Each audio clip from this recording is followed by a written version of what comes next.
The fire burned in a metal wastebasket in her sitting room at Kensington Palace. Princess Margaret sat beside it, feeding sheets of paper, one by one, into the flames.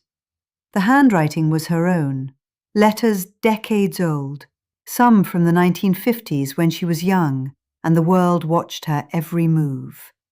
Her lady-in-waiting stood near the door. A housemaid hovered in the hallway with fresh linens. Neither spoke.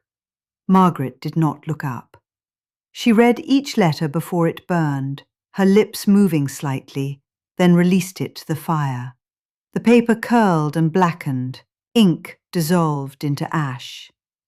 The staff knew better than to ask questions. They had learned over 40 years that the princess divided her life into rooms, and there were doors she did not permit others to open. When she finished, 2 hours later, nothing remained but grey powder. She stirred it with a poker until even the fragments disappeared. Then she asked for tea, as though nothing had happened. This was February 2002. She had 4 weeks to live. What those letters contained, no one can say with certainty. Margaret destroyed correspondence throughout her adult life, not impulsively, but methodically, at intervals that suggest deliberation rather than panic. She burned letters from Peter Townsend in the months after their relationship ended. She disposed of notes from unidentified lovers in the 1960s. She destroyed drafts of her own writing that revealed too much about palace life. Each act of destruction was private, witnessed only by staff who understood that discretion was a condition of employment. The royal family has always controlled information by controlling the archive. What survives is what they permit to survive. Margaret took this principle further than most. She did not trust history to be kind, so she removed the evidence history might have used against her. The woman who burned her letters in 2002 was 71 years old, in declining health and increasingly isolated. But the impulse to destroy personal records began much earlier, when she was young and famous and the subject of international fascination. To understand why she burned those letters, you have to understand what her life looked like from the inside. Not the public narrative of the rebellious princess, but the private experience of a woman who spent 50 years performing a role she never chose and could not escape. Princess Margaret Rose was born in August 1930, 4 years before her uncle abdicated and made her father king. She was not raised to be a supporting character in someone else's story. For the first 6 years of her life, she was simply the younger daughter of the Duke and Duchess of York, growing up in a comfortable aristocratic household with no expectation of public service beyond the usual charity work and social appearances. Then, Edward VIII chose Wallis Simpson over the crown, and everything changed. Her father became George VI, her sister became heir presumptive, and Margaret became the spare, a position that carries responsibility without power, visibility without autonomy, and a lifetime of standing one step behind someone more important. She was 10 years old when World War II started. The family remained in Britain, and the King and Queen became symbols of national resilience. Margaret and her sister Elizabeth stayed at Windsor Castle, performing small public duties, appearing in newsreels, embodying continuity. It was a strange childhood, isolated from other children, surrounded by adults who treated them as symbols rather than people, trained to wave and smile and never show discomfort. Margaret later told friends that she felt like a doll in a shop window. People looked at her, but no one saw her. The training was effective. By the time she was 15, she knew how to perform royalty, the posture, the tone, the careful neutrality of expression that reveals nothing. But unlike her sister, who seemed to accept her role without visible struggle, Margaret resented the confinement. She was brighter, wittier, more curious about the world beyond palace walls. She read novels her governess considered inappropriate. She listened to American jazz. She smoked in private, then in public, defying the expectation that royal women should be decorative and silent. Her mother worried. Her father found her amusing, but did not know what to do with a daughter who asked uncomfortable questions. Elizabeth, dutiful and serious, became the model princess. Margaret became the problem. After the war, as Elizabeth prepared for marriage and eventual queenship, Margaret entered a version of adulthood that looked like freedom, but was not. She attended parties, danced until dawn, appeared in magazines as the glamorous young royal. But every appearance was choreographed. Every photograph required palace approval. Every friendship was scrutinized. She could not work. Royal women did not have careers. She could not travel without permission.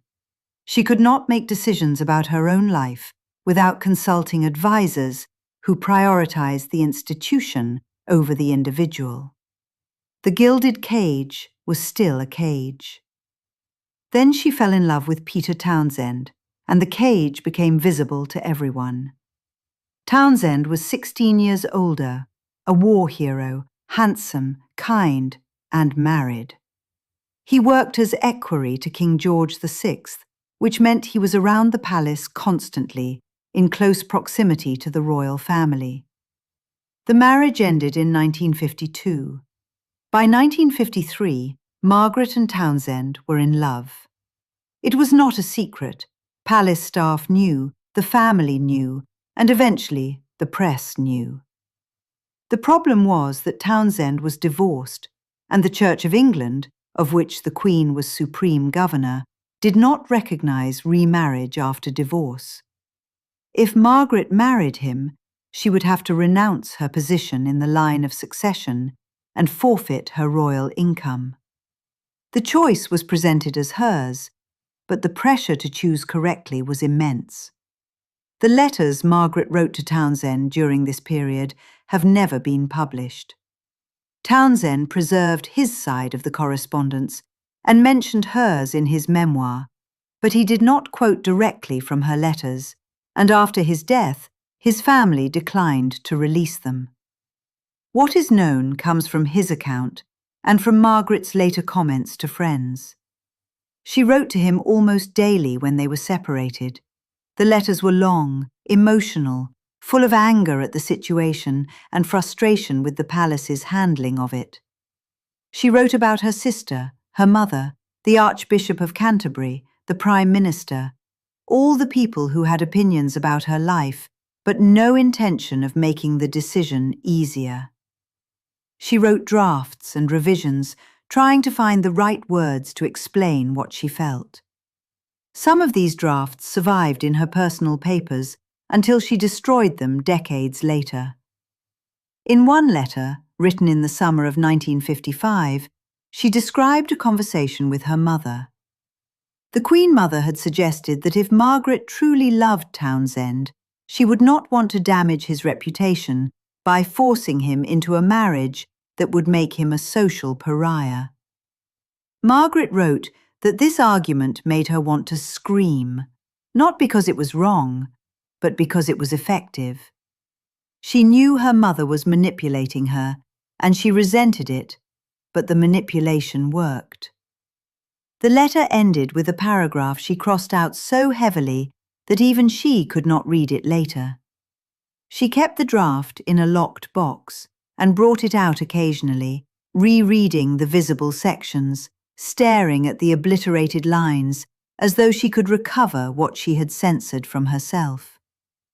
Another letter, from October 1955, just days before she issued her public statement renouncing Townsend, revealed her awareness that the decision was a performance. She wrote to Townsend that she had already decided not to marry him, but the palace insisted on a formal statement, and she was required to phrase it in a way that sounded like her own choice, rather than institutional pressure. She drafted multiple versions. One early version blamed the church, another blamed the government, a third blamed herself. The final version, written by palace advisers and approved by the Queen, thanked everyone for their concern and emphasised her duty to the Commonwealth. Margaret told Townsend in her letter that she barely recognised her own voice in the statement. It sounded like someone else speaking through her mouth. Townsend saved that letter. Margaret tried to get it back years later, after his memoir was published, but he refused. He told her that the letters were his property and he had the right to keep them. She did not argue further, but she began destroying her own copies. If she could not control what he preserved, she would at least control her own archive. The first bonfire happened in 1958, 3 years after the relationship ended.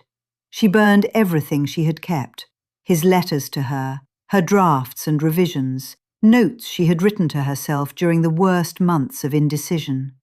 Her private secretary, who helped her carry the boxes from her bedroom to the fireplace, later said that Margaret seemed relieved once the fire was burning. She did not cry.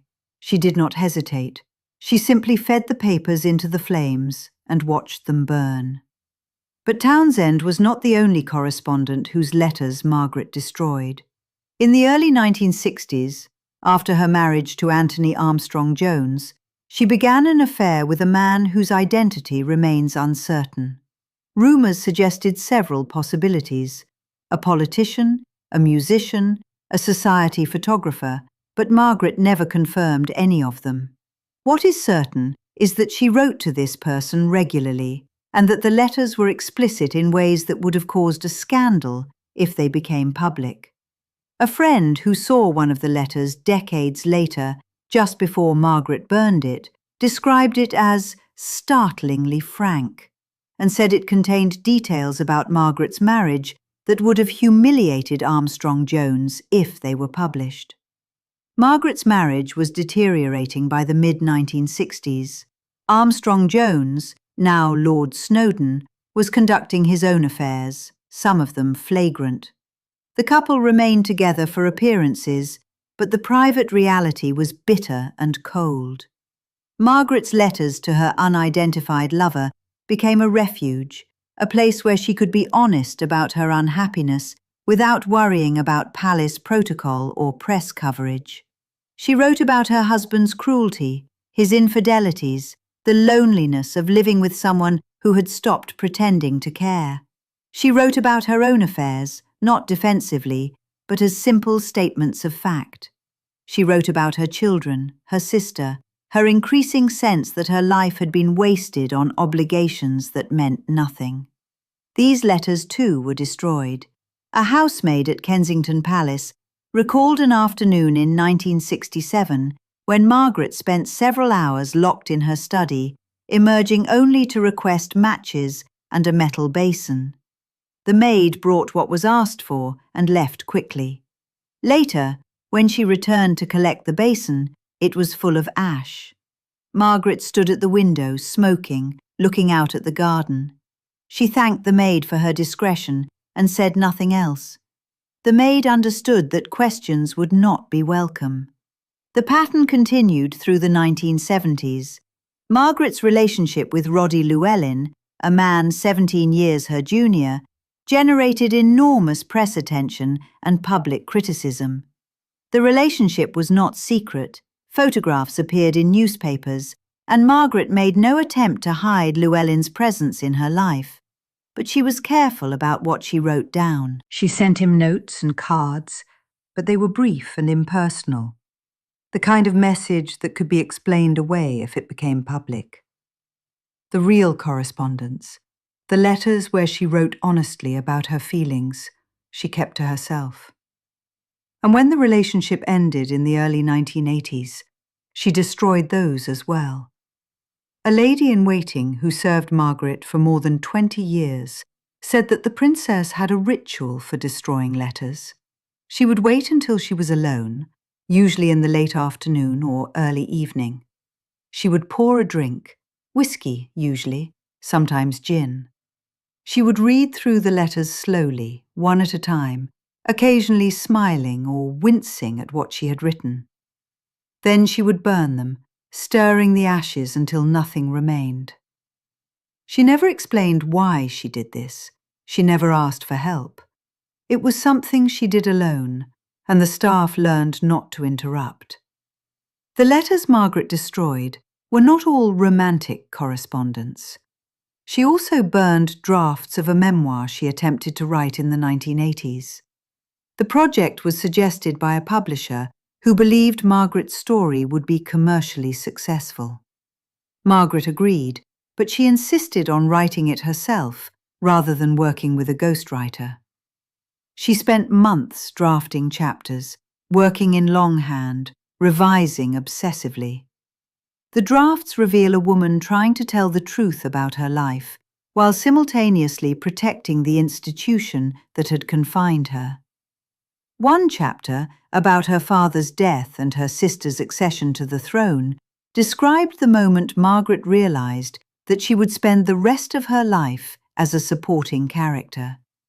She wrote about standing beside Elizabeth during the proclamation ceremony, watching her sister become queen, and feeling a profound sense of loss, not because she wanted to be queen herself, but because the coronation formalized the hierarchy that would define their relationship forever. Elizabeth was now the monarch.